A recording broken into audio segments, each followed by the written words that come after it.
ریت کے وسیع سمندر کے درمیان ایک پراسرار شہر تھا جسے نور آباد کہا جاتا تھا۔ یہ شہر دن میں سنہری اور رات کو نیلے خواب جیسا لگتا تھا۔ نور آباد میں ایک غریب مگر نیک دل لڑکا رہتا تھا جس کا نام یاسر تھا۔ یاسر روزانہ پانی کے مشکیزیں بھر کر لوگوں کے گھروں تک پہنچاتا تھا۔ ریت پر چلتے ہوئے اس کے قدم پیچھے رہ جاتے مگر حوصلہ آگے بڑھتا رہتا۔ ایک دن سورج غیر معمولی طور پر تیز تھا اور ہوا بھی عجیب سی خاموش تھی۔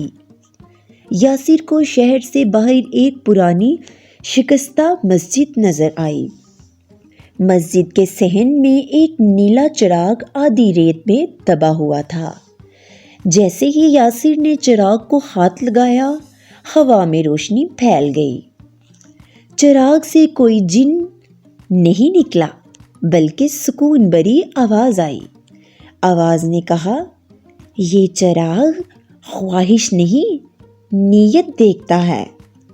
یاسر نے آنکھیں بند کر کے دل میں دعا مانگی۔ اچانک شہر کی طرف سے شور سنائی دیا۔ نور آباد کا کنواں خشک ہو چکا تھا اور لوگ پریشان تھے۔ یاسر چراغ لے کر کنویں کے پاس پہنچا۔ اس نے چراغ کو کنویں کے کنارے رکھا اور خاموشی سے دعا کی۔ آہستہ آہستہ زمین لرزی اور پانی کی آواز آنے لگی۔ کنویں سے ٹھنڈی ہوا، صاف پانی باہر آنے لگا۔ لوگوں کی آنکھوں میں آنسو اور چہرے پر امید لوٹ آئی۔ چراغ کی روشنی مدھم ہو گئی اور وہ عام سا چراغ بن گیا۔ آواز دوبارہ آئی، نیکی چراغ سے زیادہ روشن ہوتی ہے۔